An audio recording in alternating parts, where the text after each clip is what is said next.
Halo, perkenalkan nama saya Zahira Friadi Orivian dengan NIM 2555980, Sekolah Vokasi 26360.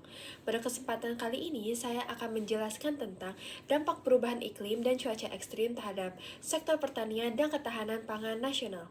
Perubahan iklim kini bukan lagi ancaman masa depan, tetapi sudah kita rasakan sekarang. Menurut laporan BMKG di tahun 2024, suhu rata-rata di Indonesia meningkat hingga 0,8 derajat Celcius dibandingkan era praindustri.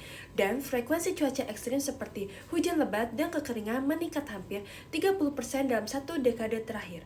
Dampaknya terasa langsung di sektor pertanian.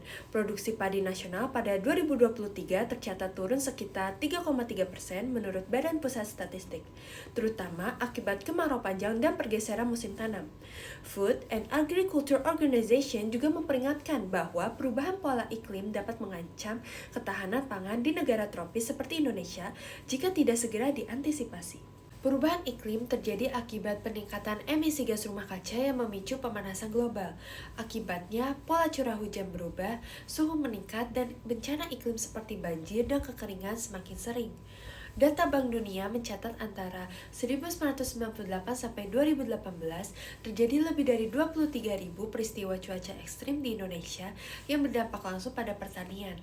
Akibatnya, produksi pangan bisa turun, kualitas hasil pertanian menurun, dan pendapatan petani berkurang. FAO mencatat sektor pertanian menyerap lebih dari 25% kerugian ekonomi akibat bencana iklim, terutama dari kekeringan.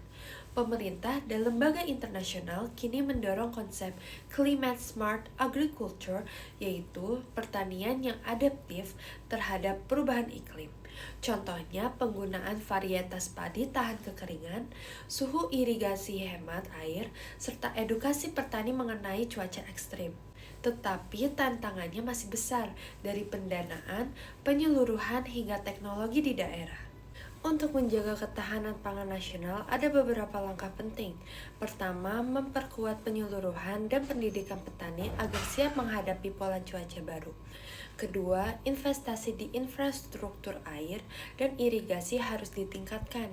Ketiga, dorongan diversifikasi pangan dan perdagangan yang adaptif agar ketika satu komoditas gagal panen, pasokan pangan tetap aman. Dengan strategi ini, Indonesia bisa menjaga kedaulatan pangan dan melindungi petani dari resiko perubahan iklim. Demikian pemaparan saya mengenai dampak perubahan iklim dan cuaca ekstrim terhadap sektor pertanian dan ketahanan pangan nasional. Semoga penjelasan ini dapat menambah wawasan kita semua. Terima kasih.